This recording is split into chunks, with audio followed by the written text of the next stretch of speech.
चलो भैया देखो, हमने इसके पहले देख लिया था इतिहास की शुरुआत कैसे हुई थी, इतिहास का विभाजन कैसे हुआ, विभाजन का आधार क्या था, वो सारी चीजें हमने इसके पहले देख ली थी। ठीक, अब हमें क्या देखना है, अब हम आधुनिक भारत में एंट्री कर रहे हैं। ठीक ठीक, आधुनिक भारत में एंट्री कर रहे हैं। आधुनिक भारत में एंट्री करने के लिए हमें थोड़ा सा क्या है, मध्यकाल का अंत, ठीक है, मतलब जिस हिसाब से विभाजन हुआ है उसके हिसाब से आधुनिक भारत कहलाएगा कब, जब ब्रिटिश सत्ता स्थापित हो गई, है ना। तो हमें थोड़ा सा उसके पहले मध्यकाल का अंत मतलब मुगलों का पतन देखना पड़ेगा। मुगलों का पतन, हमारे पास मुख्य बिंदु 3 रहेंगे। मुगलों का पतन, ठीक है, मराठों का संघर्ष, है ना, और ठीक। तो अब हम इसमें सबसे पहले क्या देखते हैं, मुगलों की स्थिति क्या थी। तो जो 18वीं सदी का इतिहास है, इतिहास को, आधुनिक इतिहास को हमने देख लिया था, हम 4 हिस्से में बांट के पढ़ेंगे, 4 भागों में। पहला भाग था 18वीं सदी का इतिहास, उसके बाद हम उसी के अंतर्गत पढ़ेंगे कि हम गुलाम हो गए, हमारी गुलामी किस तरीके से हुई, ठीक है, इसको उपनिवेशवाद कहते हैं, ठीक है। और उसके बाद फिर उसमें राष्ट्रीय आंदोलन हुए जिससे हमें आजादी दिलवाई, क्रांतिकारी और राष्ट्रवादी आंदोलन दोनों को मिला करके देखेंगे, तो वो आपको राष्ट्रवादी आंदोलनों में देखने को मिलेगा। और उसके बाद फिर स्वतंत्र हो जाएंगे। तो स्वतंत्र होने के बाद भारत में क्या परिवर्तन हुआ और क्या चेंजेस हुए, वो सारे के सारे आप देखोगे स्वतंत्र भारत के उपरांत। 18वीं सदी का इतिहास मतलब 1701 से 1800 तक का जो इतिहास है, ठीक है, इसी को हमें पढ़ना है। 1701 से 1800 तक का इतिहास कहलाएगा 18वीं सदी का इतिहास। ये 18वीं सदी का जो इतिहास है, ठीक है, वो 2 हिस्से में आप पढ़ेंगे। मैं 18वीं सदी के जो इतिहास को 2 हिस्से में पढ़ेंगे। इसको पढ़ोगे 1700 से 1750, ठीक, 1700 से 1750 और 1751 से 1800 तक, ये 2 हिस्से में आपको पढ़ना है। ऐसा क्यों पढ़ना है, कारण बताता हूं। हालांकि अगर मैं इसको 1750 नहीं लिख के 1757 भी लिख दूं तो भी चल जाएगा, ठीक, क्योंकि यहां तक जो है अंग्रेज आ चुके हैं, ठीक है, लेकिन सत्ता पूरी तरीके से उनके हाथ में नहीं आई है, एक क्षेत्र की भी, ठीक। और यहां से जो है उनके हाथ में सत्ता आना चालू हो गई है। यहीं पे वो इसी दौरान,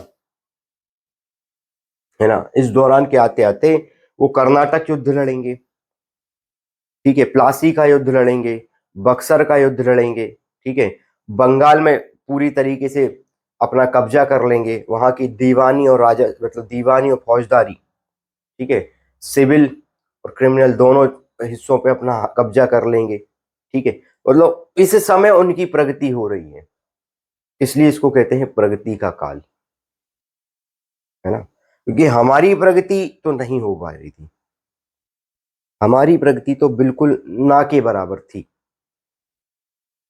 है ना। हाँ, हालांकि जब हम देखते हैं इसमें कि जब कुछ आगे जाकर के, जब आगे जाकर के कि कुछ कानून में परिवर्तन करती है ये, हाँ, जो अच्छे कानून बुरे कानून जो भी है, आईपीसी जो आज अपन मानते हैं, ठीक है, इस दृष्टिकोण से देखोगे तो बोलोगे यार हाँ ठीक है ना, इस दृष्टिकोण से ठीक है, लेकिन ये उनने नहीं बदले, ये हमने बदलवाए हैं, समझना बात को।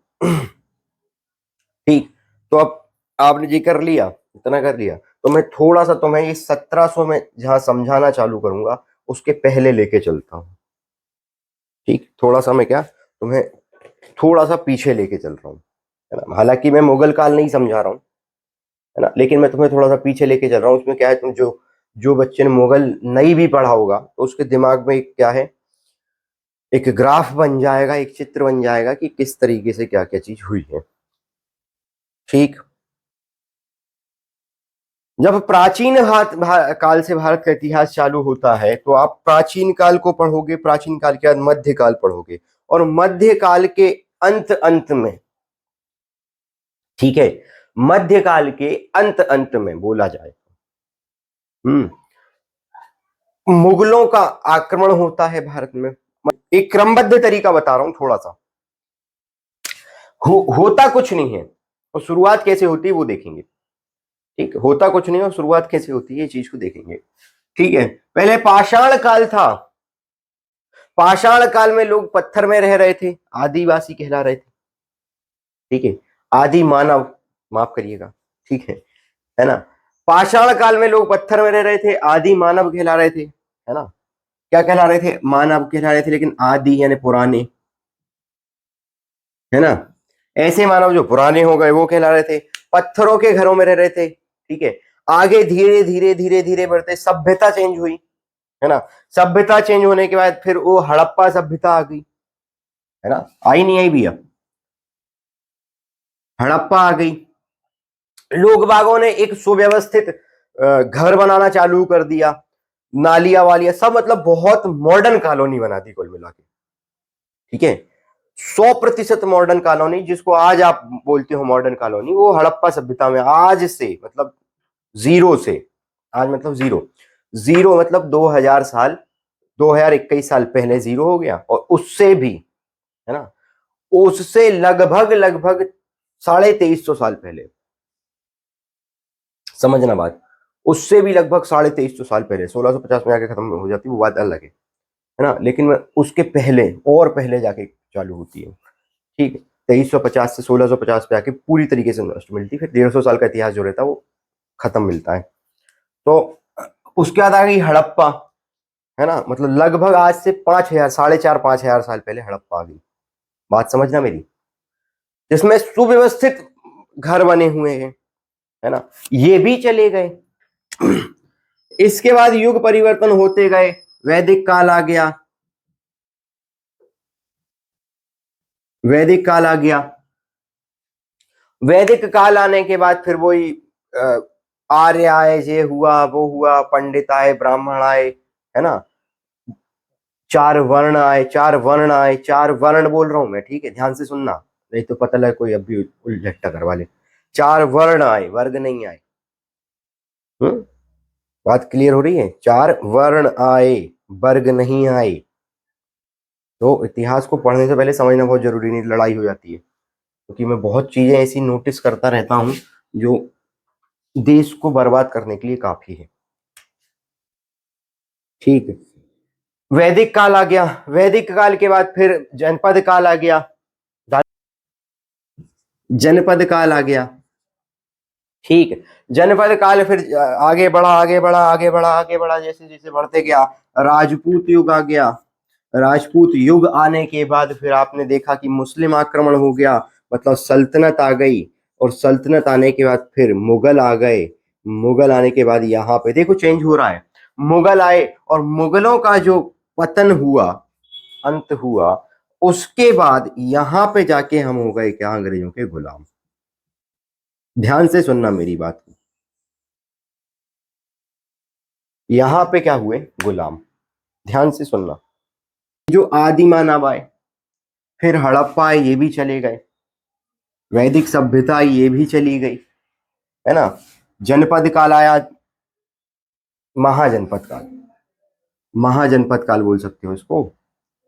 ठीक है, जो महाजनपद काल आया, जिसके अंतर्गत आपने देख लिया भाई कि मौर्य आए, गुप्त आए, है ना, कुषाण, बहुत वंश धीरे धीरे धीरे धीरे, शक आए, वो मतलब सारे वंश जो थे, है ना, वर्धन वंश, सर्धन, जितने भी थे वो सारे इसी के अंतर्गत दिखे आपको, कि मतलब भाई 16 महाजनपद थे, महाजनपद थे, वो बात की प्राचीन भारत के टाइम पे पढ़ेंगे। पर ये हो गया, फिर राजपूत युग आ गया, राजपूतों का काल आ गया, जिसमें भव्य मंदिर थे, सब कुछ हुआ, है ना। उसके बाद मुगल वो मुस्लिम आक्रमण हुआ और दिल्ली सल्तनत चालू हुई। और आप विवाद बताते हो कि ये यहां हम गुलाम क्यों नहीं हुए? भारत के परिप्रेक्ष्य से देखा जाए तो बोलोगे कि यहां हम गुलाम क्यों नहीं हुए। ठीक, राजपूत काल था, यहां भी हम गुलाम क्यों नहीं हुए इनके। हाँ, कुरीतियों से गुलाम थे, ठीक है, रूढ़िवादी पद्धतियों से, मतलब रूढ़िवादी जो परंपराएं हैं उनसे हम गुलाम थे, मान रहे हैं, लेकिन व्यक्तिगत गुलाम नहीं थे, सामाजिक गुलाम नहीं थे, आर्थिक गुलाम नहीं थे, हर प्रकार से गुलाम थे। ये मुगल आए, पूरे भारत पे कब्जा किया, ऐसा बोलते हैं, पूरे भारत पर कब्जा किया, लेकिन गुलाम नहीं कहलाए हम यहाँ पे, कि हम मुगलों के गुलाम नहीं। वो तो टीवी डिबेट के मामले में मुद्दे सुनने में आपको अच्छा लगेगा कि आप मुगलों के गुलाम हो, ठीक, टीवी डिबेट में गुलाम नहीं थे। ये जितने भी बाहर से, जितने भी ये जो भी लोग आए, बाहर से छोड़ दो, अंदर से छोड़ दो, कुछ छोड़ दो, दोनों चीज, ये जो भी लोग आए इनने भारत की संस्कृति को और भारत को अपना लिया, ठीक है ना।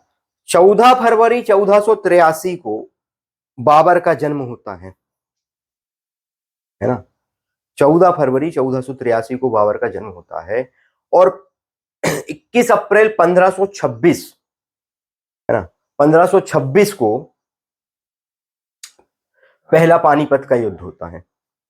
और पहला पानीपत का युद्ध होने के बाद, ध्यान से समझना, जब वो पानीपत से दिल्ली की तरफ बढ़ रहा है तो सारे फाटक बंद मिलते हैं उसको, लोगों ने सारे दरवाजे बंद कर दिए थे, और दरवाजे बंद करने के बाद फिर जाके वो दिल्ली में नहीं रुक के आगरा में रुकता है, और आगरा में आके लोगों को ये विश्वास दिलाता है कि भैया मैं नहीं जा रहा कहीं, मैं यहीं रहूंगा, मैं यहीं का हूं। तब लोगों को विश्वास होता है कि हम गुलाम तो नहीं होंगे, ठीक, यहाँ पे क्लियर हो जाता है कि हम सब अब गुलाम तो, क्योंकि ये व्यक्ति यहीं का है, यहीं पे अब ये अपने आप को मानेगा, ठीक, अब ये जो भी काम करेगा वो यहीं के लिए करेगा, समझना बात को, भले ही वो पर्सनल करे ना, लेकिन वो कम से कम ऐसा तो नहीं करेगा कि हमारी जान खींच लेगा, चमड़ी खींच लेगा, ऐसा कुछ नहीं होगा, है ना। लेकिन जब अंग्रेज आए तो इनका स्पष्ट था कि हम तो साहब व्यापार करने आए हैं, और हम क्या हैं, व्यापारी, और जो व्यापारी होते हैं, ध्यान से समझना, वो मुनाफा ही कमाने जाते हैं, जैसे ही उनको नुकसान होगा वो चले जाएंगे वहां से, स्वाभाविक सी बात है, जैसे ही उनको नुकसान होगा वो क्या करेंगे, हट जाएंगे। इसीलिए ये व्यापार करने आए थे, और अगर ये कब्जा करेंगे, अगर ये कब्जा करेंगे तो हम स्वाभाविक है कि हम गुलाम हो ही जाएंगे, ठीक है।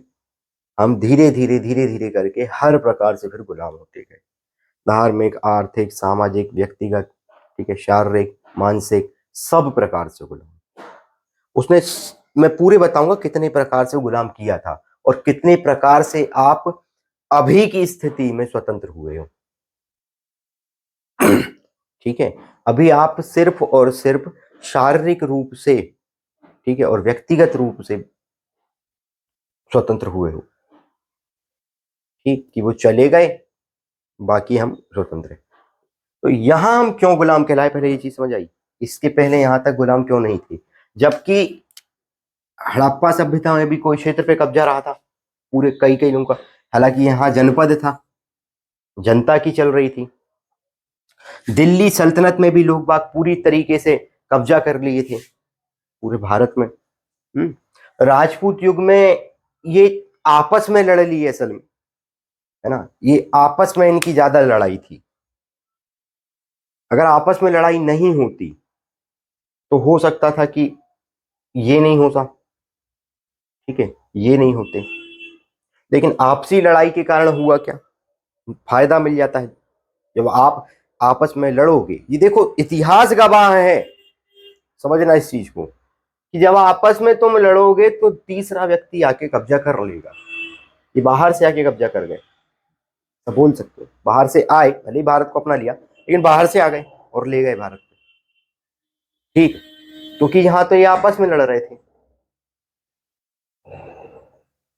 इस चीज को समझना।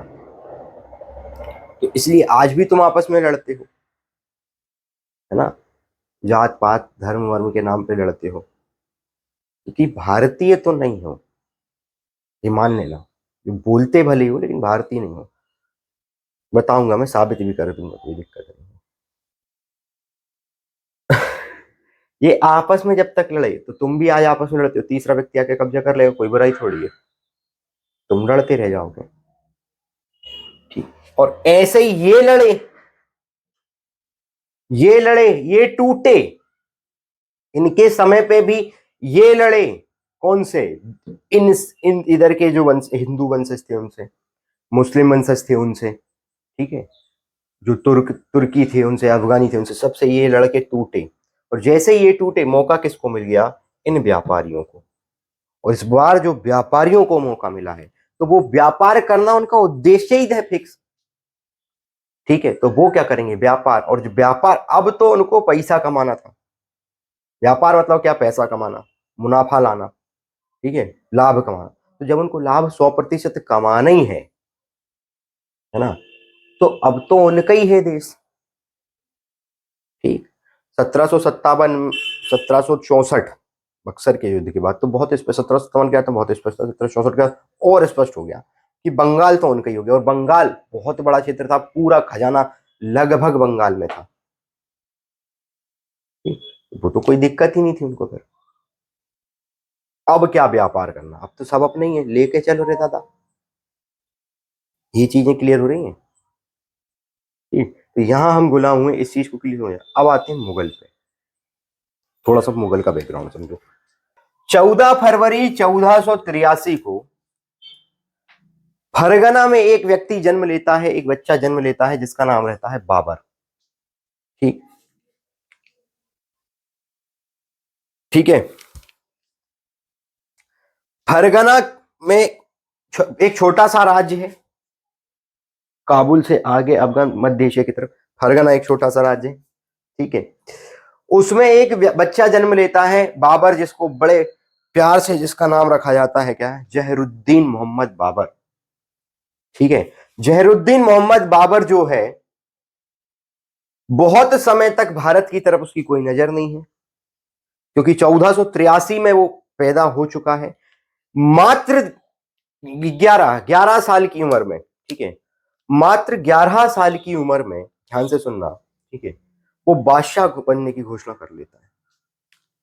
मतलब समझना इस चीज को, 9 साल की उम्र में उसको सत्ता मिल जाती है। 11 साल की उम्र में, मतलब देखो, जाति धर्म मत देखो, इसमें इसमें योग्यता देखो कि कितनी है। और उसके बाद हारता जीतता, लड़ता पड़ता, मरता हुआ, संघर्ष करता हुआ, ठीक है, भारतीयों की ही गलती से, क्योंकि भारत वालों की ही गलती थी, वो आगे मैं बताऊंगा कैसे थी, वो पूरी कहानी रहती है, उसको छोड़ेंगे भी। भारतीयों की ही गलती से बाबर का आमंत्रण, बाबर को आमंत्रण देके आते हैं भारतीय कि आइए आप साहब, और हमारे यहाँ पर आक्रमण कीजिए, आपका बहुत बहुत स्वागत है। दौलत खान लोधी जाता है। तो उसके बाद फिर बाबर आक्रमण करता है। तो धीरे धीरे धीरे धीरे करके तुम समझना कि 1483 में पैदा हुआ और 1526 में भारत आक्रमण करा है, पहला युद्ध बड़ा। इसके पहले छुटपुट लड़ाइयां हुई है, 2 से 3 बार वो आक्रमण पहले भी कर चुका है। दिलावर खां को वो सूबेदार बना के चला गया था, वो सब कहानी आपको उसमें मिलेगी जब आप मुगल पूरा पढ़ोगे। ठीक, बाबर आया 1526 में, पानीपत का युद्ध लड़ा। ठीक, 1526 में क्या लड़ा? पानीपत का युद्ध लड़ा। पानीपत के बाद वो फिर खानवा का युद्ध लड़ा 1527। ठीक है, उसके बाद फिर मेदिनी राय से नीचे आके 1528 में चंदेरी का युद्ध लड़ा। और उसके बाद फिर 29 में जाके, ठीक है, घाघरा का युद्ध लड़के 30 में आके बाबर मर गया।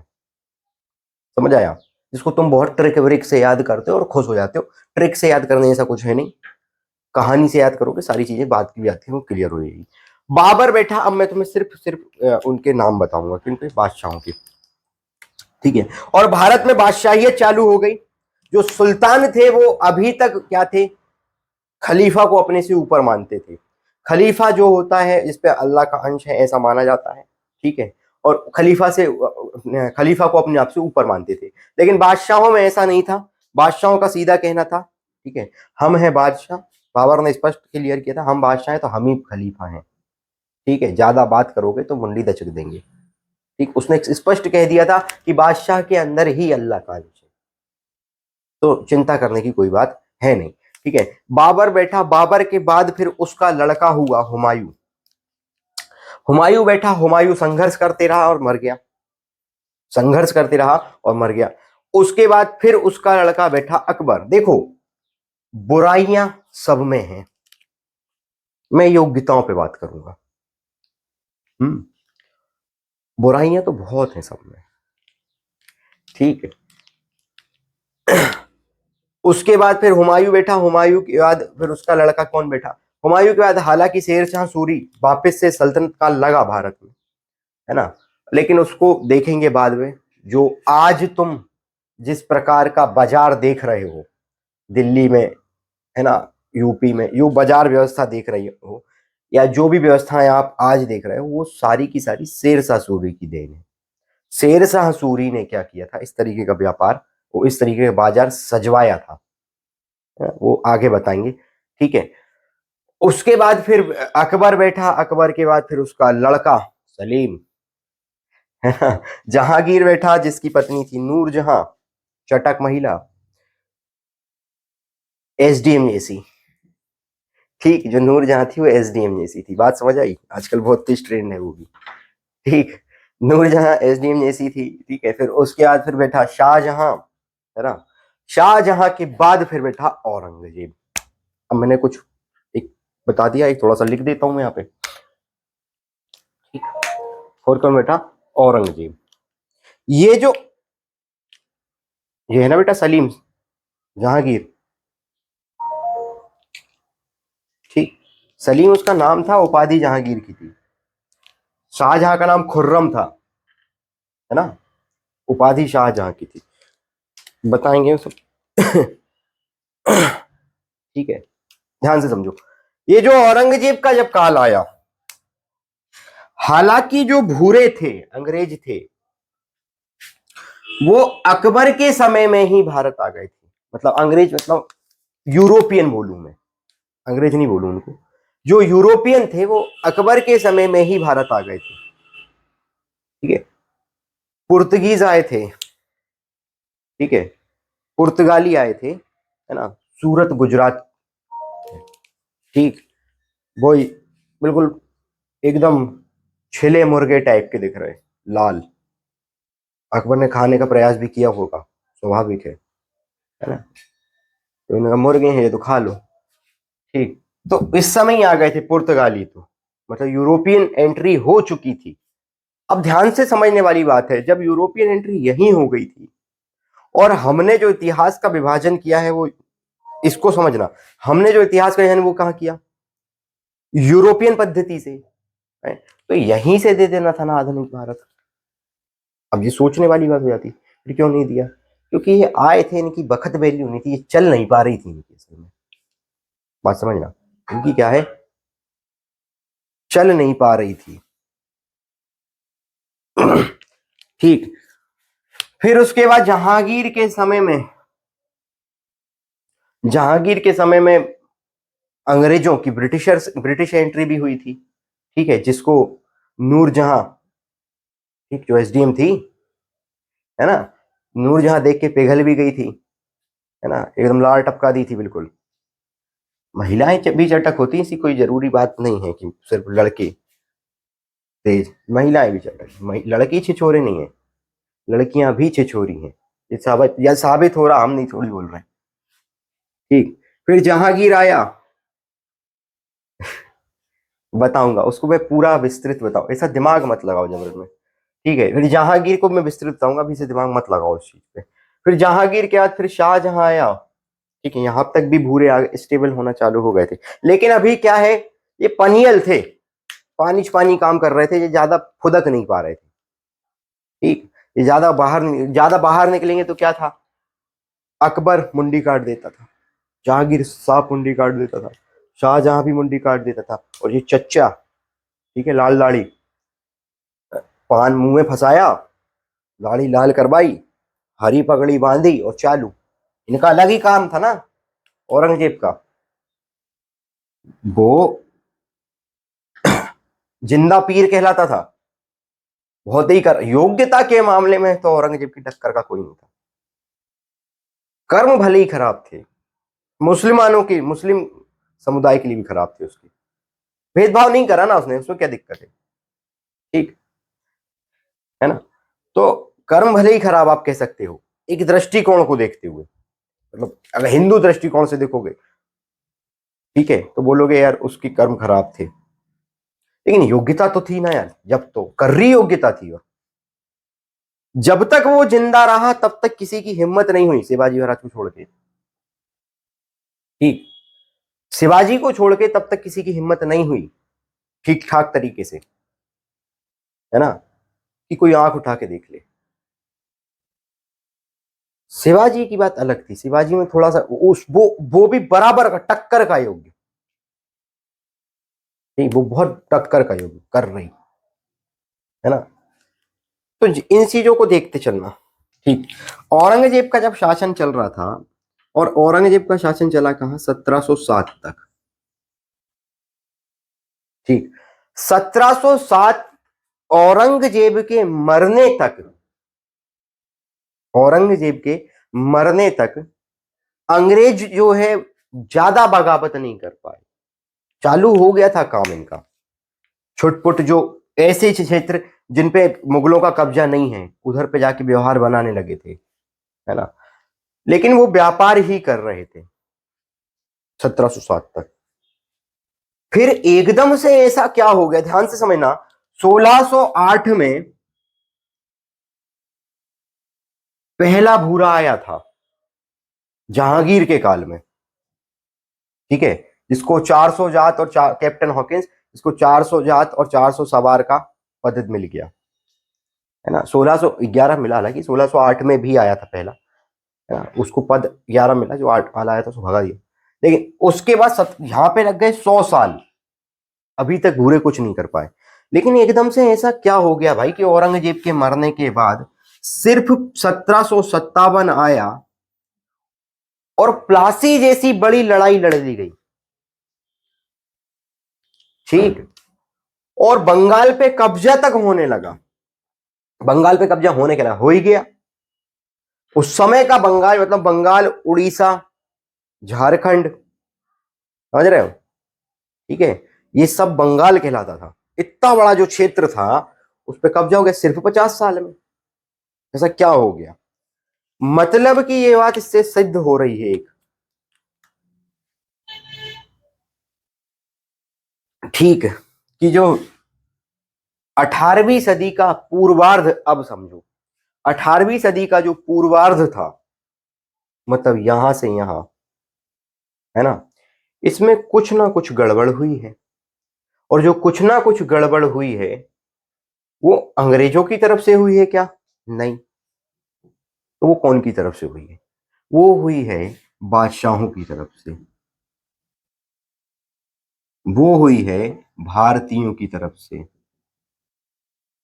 वो हुई है दूसरे राजा, क्षेत्रीय राजा, दूसरे क्षेत्रीय शासकों की तरफ से, ठीक है, बादशाहों की गलती, ठीक है, भारतीय जनता की गलती, है ना, और दूसरे क्षेत्रीय शासकों की गलती के कारण प्लासी और प्लासी के बाद फिर बक्सर का युद्ध हो जाएगा। और इसके अंतर्गत ही देखोगे तो कर्नाटक के तीनों युद्ध हो जाएंगे, है ना। यहाँ बक्सर का तो कर्नाटक युद्ध खत्म होने के बाद बक्सर का युद्ध होता। तो यहाँ कर्नाटक का युद्ध हो जा रहा है, मतलब क्षेत्रगत देख लो आप, कर्नाटक पे भी कब्जे ही है। दक्षिण भारत में अंग्रेज 1764 तक अपना वर्चस्व जमा चुके हैं, समझना, है ना। टीपू आया और टीपू ने मारा, मैं सब में अगर सत्यता सुन लोगे ना इतिहास की, बहरा जाओगे।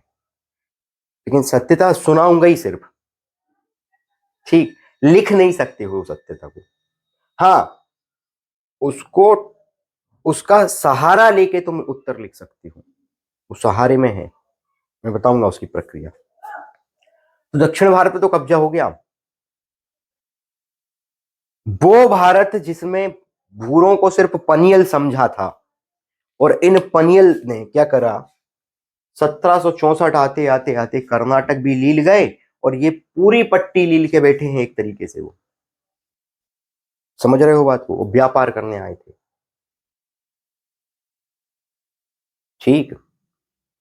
इस काल में ऐसा क्या हुआ जो हम नहीं समझ पाए, या जो हम नहीं कर पाए, वो हो गया। ऐसा क्या हुआ कि सिर्फ अगले 50 सालों में इन्हें इतने बड़े बड़े युद्ध करने के लिए अपने आप को तैयार कर लिया।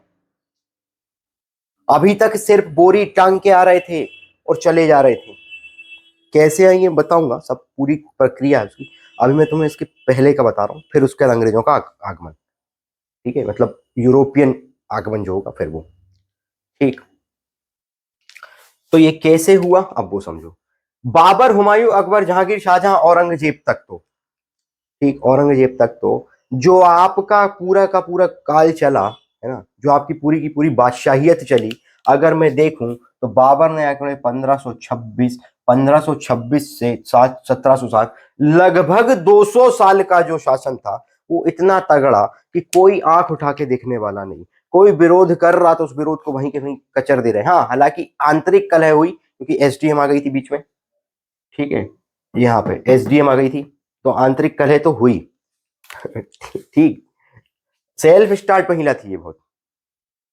समझ आ रही बात, मैं आगे सब बताऊंगा, बहुत अच्छी कहानी, रोचक कहानियां है इसमें, ठीक। ये सारी चीजें जो है कि 200 साल तक तो ऐसा हुआ, और अगले 20 साल में ही, अरे 20 बीसी में तो, अगले 20 से 50 साल के अंदर ऐसा क्या हो गया कि जो पानी वाले व्यक्ति थे, पनियल व्यक्ति थे, तैर के आ रहे हैं पानी में, ठीक है ना, सुखा भी नहीं पा रहा है खुद को ढंग से, वो कह रहे हैं कि हम कहीं का भी युद्ध लड़वा लो साहब, हम तैयार हैं। समझ रहे हो बात को भाई, ऐसा क्या हो गया, ऐसा क्या हो रहा है, इसको समझना है। तो अब देखो, और जब औरंगजेब निपट गया है तो औरंगजेब का भय भी खत्म हो गया, है ना।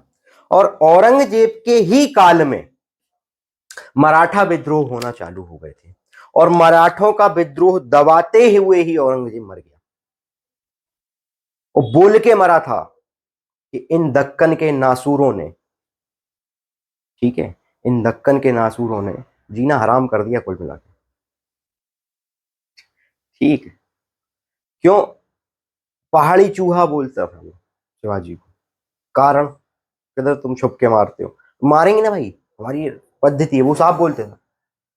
शिवाजी का कालम बिल्कुल क्लियर, ठीक। युद्ध में सारे प्रकार की नीतियां लागू करी जा सकती हैं, बस आपका धर्म सत्य होना चाहिए, ठीक, मतलब आपका जो उद्देश्य है युद्ध लड़ने के पीछे का, वो सही होना चाहिए। आप कोई सी भी नीति अप्लाई कर लो, है ना। इसके लिए आप देख लो, आप समझ लो मेरी बात को, क्या हुआ है आप इधर समझो। औरंगजेब के काल में ही भारत जो था, या बादशाहियत जो थी, वो विखंडित होने लगी थी, टूटने लगी थी।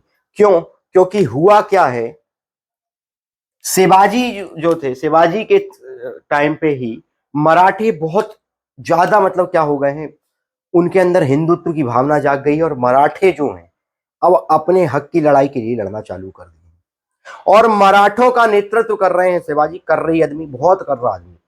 देखो, योग्यता सबकी अलग अलग है, शिवाजी जैसा योग्य भी कोई नहीं, ठीक, शिवाजी जैसा योग्य कोई, योग्यता के स्तर पे तुम अगर बोलो कि नहीं वो हिंदू था और ये मुसलमान था तो वो होनी, योग्यता सबकी अपनी अपनी होती है, कर्म अपने अपने सबके होते हैं, ठीक है, समझ रहे हो। तो कोई कितना भी योग्य हो जाए, उसके कर्म खराब है तो वो खराब ही रहेगा, समझ आया। जैसे दुर्योधन था, दुर्योधन, दुर्योधन बहुत योग्य था, बहुत कर्रा व्यक्ति, कर्म खराब, कहानी खत्म। औरंगजेब के टाइम पे ही मतलब बादशाहियत जो है वो खंड खंड होना चालू हो गई थी। और जैसे ही औरंगजेब 1707 में खत्म हुआ, मरा, तो औरंगजेब जहां मरा वहां मरा कहाँ? औरंगाबाद में, मतलब दक्षिण भारत में। जब औरंगजेब दक्षिण भारत में मरा है, ध्यान से समझना, औरंगजेब ये भारत है,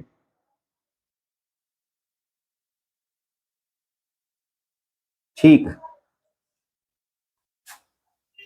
हालांकि ये इस साइड गुजरात का आना था ऐसा, चलो कोई बात नहीं, बात बराबर है, ठीक है।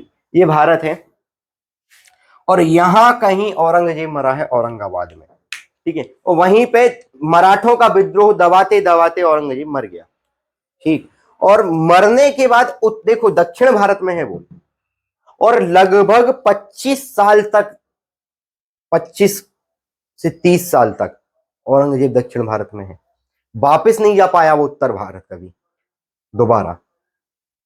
मराठों का विद्रोह दबाने के लिए आया था, अपने लड़के का पीछे करते हुए आया था वो, अकबर द्वितीय का, ठीक है, उसको सल्टाने के लिए, और वहीं अटक गया मराठों के बीच में, और फिर उसके बाद वापस नहीं जा पाया वो।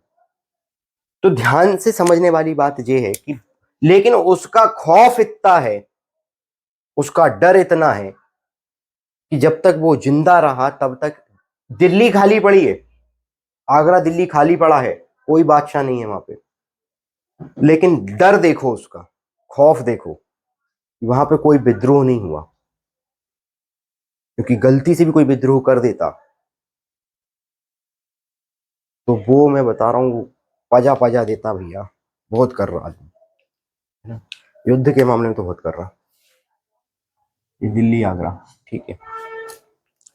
लेकिन जैसे ही वो मरा, खौफ खत्म। आपका कितना ही खौफ, मरने तक ही बस, ठीक। जिंदा रहोगे जब तक ही है बस, और जैसे ही मरो सन्नाटा, है ना।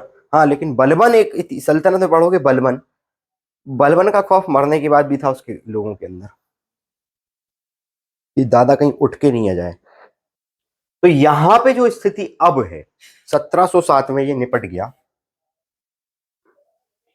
और जब 1760 में 7 में मर गया, यहां टूट फूट पहले ही चालू हो चुकी थी, ये स्वतंत्र राज्य की मांग करने लगे थे। और जैसे ही वो मरा, ठीक है, दिल्ली में अब उसका लड़का बुढ़ापे में, समझना, क्योंकि औरंगजेब बहुत बूढ़ा होके मरा था, बुढ़ापे में जाके उसका लड़का, ठीक है, मुअज्जम, उसके 3 लड़के थे, मुअज्जम, आजम, कामबख्श, ठीक है, जिसमें मुअज्जम सबसे बड़ा था, ठीक है। मुअज्जम, आजम और कामबख्श उसके 3 लड़के थे। सबको अलग अलग अलग अलग उसने बांट के गया था, सब कंप्लीट ए टू जेड। तो जो मुअज्जम, जो बड़ा लड़का था, वो दिल्ली में अब बैठ रहा है बहादुर शाह फर्स्ट, ठीक है। बहादुर शाह प्रथम के नाम से दिल्ली में अब बादशाह कौन बन रहा है? मुअज्जम, ठीक है, जिसने बहादुर शाह जफर प्रथम की उपाधि ली है। और ये 1707 से 1712 तक शासक रहेगा, ठीक। 1707 से और 1712 तक शासक रहेगा। बात को समझते चलना बस, ठीक। अंग्रेज आ चुके हैं, अंग्रेज अपना काम धड़ल्ले से कर रहे हैं, बिल्कुल कोई दिक्कत नहीं, उनको कोई टेंशन नहीं हो रही। इधर से सूरत में उनकी कोठी लग गई है, बादशाहों की परमिशन से ही लगी है। दक्षिण में लगभग उनकी बहुत सारी कोठियां हो गई हैं, ठीक है। और पूरे अंग्रेज अकेले नहीं, और भी हैं, यूरोपियन आ चुके, फ्रांसीसी आ चुके हैं, पुर्तगीज आ चुके हैं, डच आ गए थे, डेन आ गए थे, ब्रिटिशर्स आ गए थे, सब आ गए थे, बराबर है अब तक, तो कोई टेंशन वाली बात नहीं है। थोड़ा से कुछ, कई लोग कुछ थोड़े से थोड़े लेट आएंगे, लेकिन आ गए हैं लगभग लगभग, ठीक। यहाँ पे उनकी कोठियां भी लग गई हैं, उनके व्यापारिक वेयर हाउस बन गए हैं बराबर। दक्षिण में पांडिचेरी, पांडिचेरी में भी, यहाँ भी बन गए, चेन्नई में बन गए, सूरत में बन गए। काम अच्छा चलने लगा उनका, उनका बिजनेस बढ़िया चलने लगा। और उस समय भारत में कौन बैठा? बहादुर शाह प्रथम, 1707 से 1712 तक। इसने शाह आलम, हमारा आलम ही ऐसा है कि हम शाह हैं, नाम से समझना, शाह आलम प्रथम की उपाधि ली, राज्यभिषेक करवाया बहादुर शाह प्रथम के नाम से। ये बहादुर शाह आया, सब हो गया। और ध्यान से समझना, बहादुर शाह के समय भी यूरोपियन जो थे वो आए दरबार में, जैसे इसके टाइम पे डच आई थी दरबार में, ठीक है, और पुर्तगाली महिला आई थी, भूरी, ठीक है, छेली हुई मुर्गी टाइप की, समझ रहे, गुलाबी एकदम, ये देख के गिर पड़ा, ठीक है, जूलियाना नाम था उसका, ठीक है, वो देख के गिर पड़ा उसको, तो ध्यान से समझो, ये चीज कमजोरी होती, इसका फायदा उठाया जा सकता कि नहीं उठाया सकता है। डच समझ गए, इसको उपाधि दी उसने जूलियाना को, बीबी फदवा, इसको उपाधि मिली जूलियाना को। ध्यान से समझना मैं ऐसा क्यों बता रहा हूं, ये कमजोरी का पता चल गया, अब लाल टपका दी इसने, बात समझना, जहां कमजोर हो गया, हो सकता अगर ये जिंदा रहता, ठीक, तो इसका फायदा निश्चित रूप से डच उठा लेते, अगर जिंदा रहता तो उसका फायदा निश्चित रूप से डच उठा लेते, ये गारंटी थी,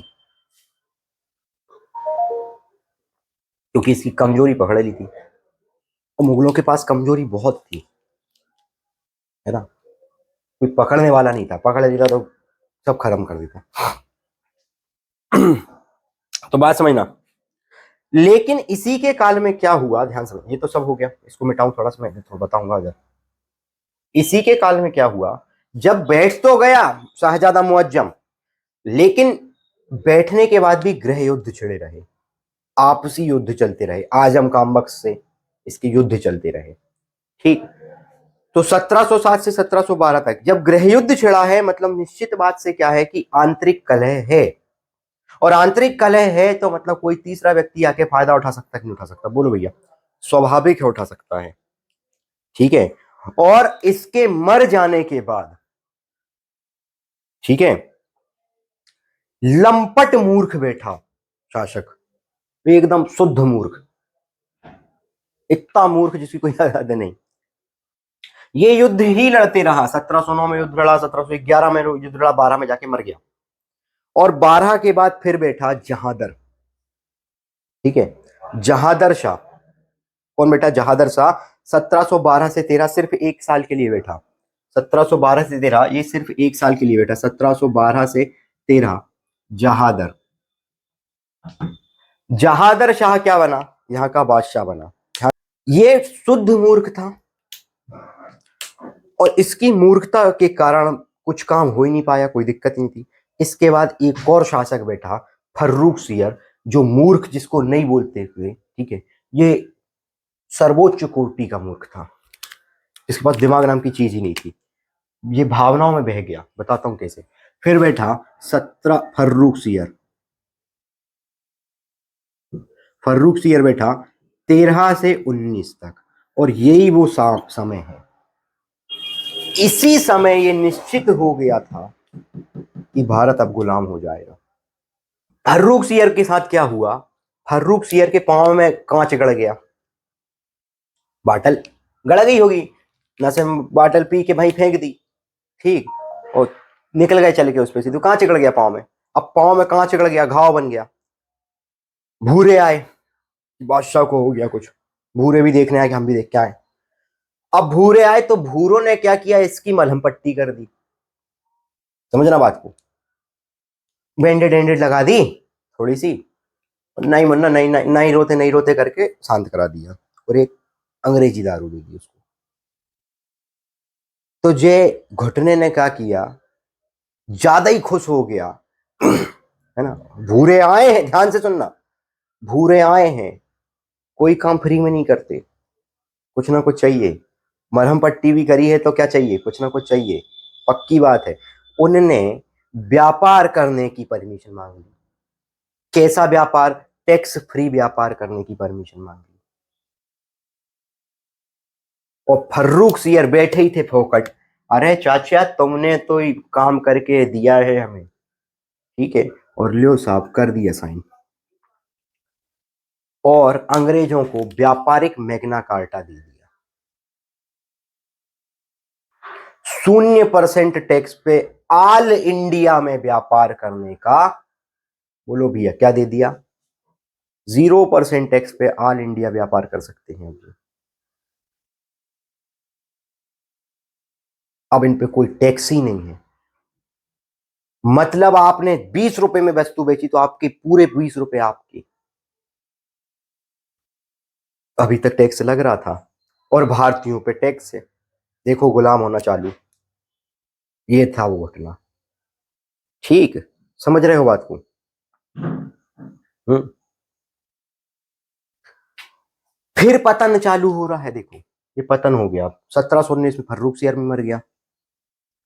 और फर्रुख सियर के मरने के बाद फिर रफीकुद्दौला, नहीं,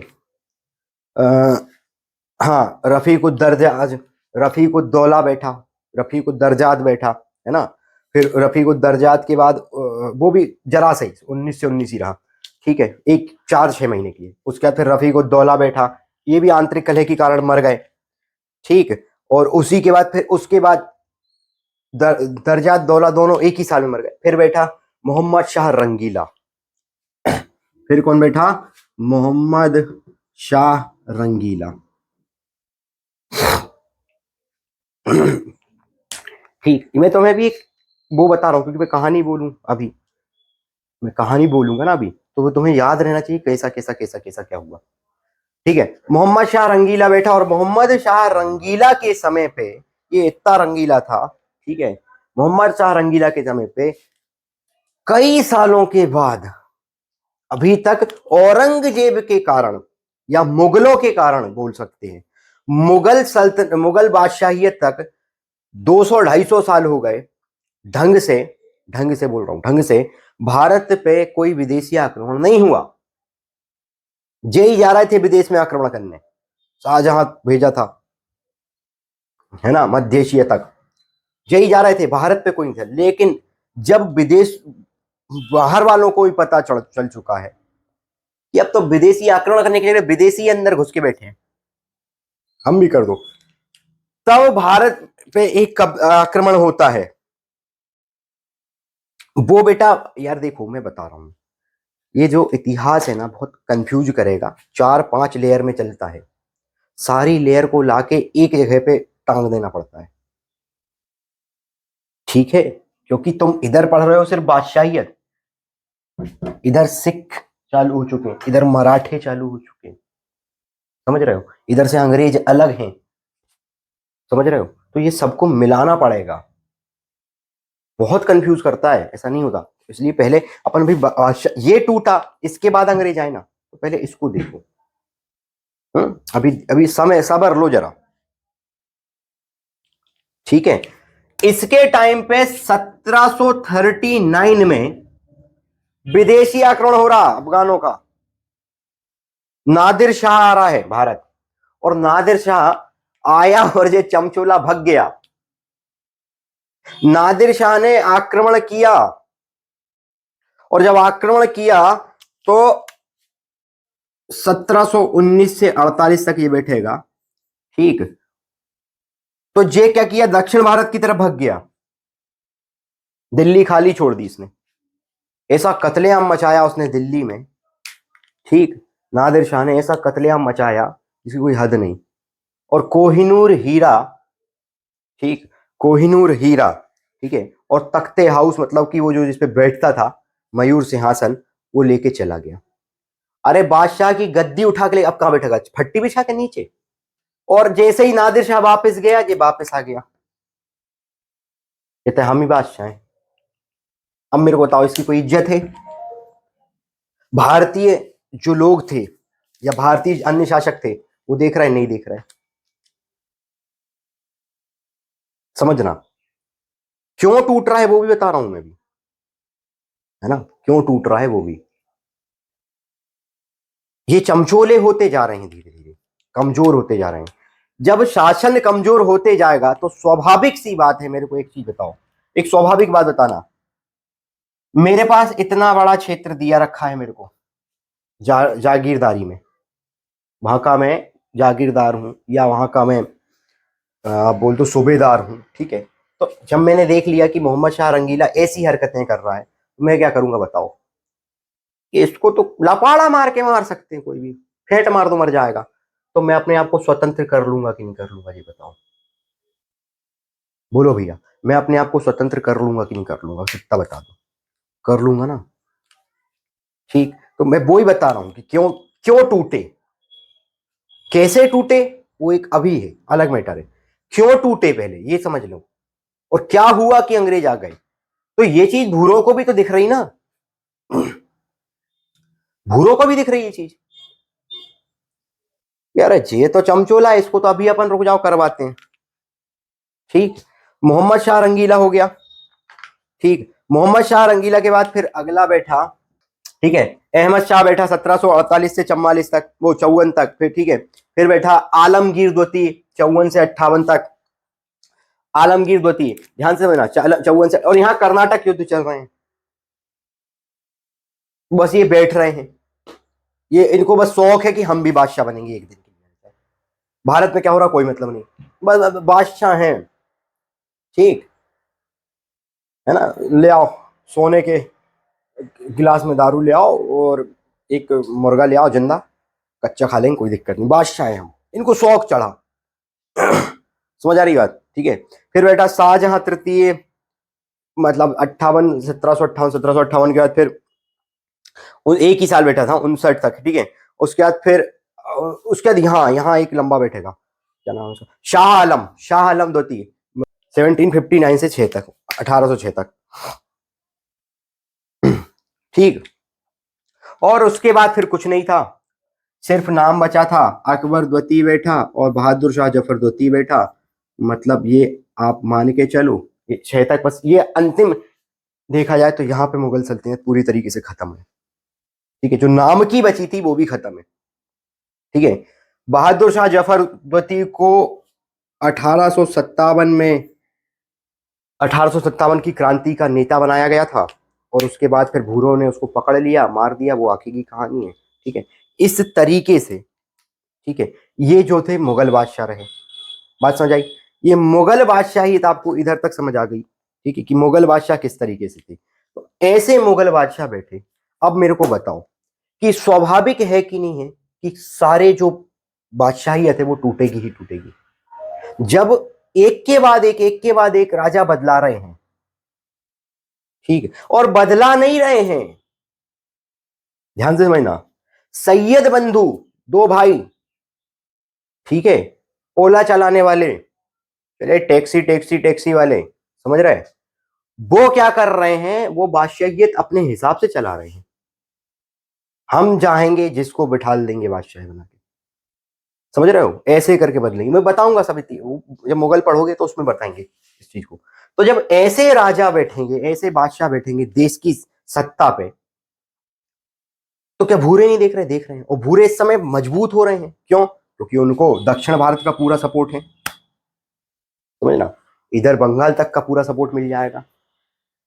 ठीक है, शाह आलम द्वितीय को पकड़ के लेके जाएंगे, इलाहाबाद की संधि करवाएंगे। ठीक, 0% टैक्स पे व्यापार करने का अधिकार है उनके पास। वो तो कागज लेके घूम रहे हैं ना ऐसे, वो छाती लटका के चले आ रहे हैं कहीं से भी, देखो हमारे पास जीरो, तख्ती लटका घूम रहे हैं, उनके पास अलग ही मैटर चल रहा है। तो इस स्थिति पे होना मतलब स्वाभाविक है कि नहीं? उनको कोई मतलब ही नहीं है। तो अंग्रेज ये चीज नोटिस कर रहे हैं, अंग्रेज आराम से समझ गए थे कि हम इनका फायदा उठा लेंगे। एक कारण ये, दूसरा कारण आंतरिक गृह युद्ध तो हो ही रहा था, और जिसमें औरंगजेब के मरने के बाद पूरा भारत जो है टुकड़ों टुकड़ों में बट गया था। क्योंकि औरंगजेब मरा, उसके पहले तक ही मराठा स्वतंत्र होने की कवायद लगा चुके थे। एक चीज, ठीक, मराठा थे, है ना। इस चीज में जो पूरा भारत है वो 3 प्रकार के शासकों में टूटा।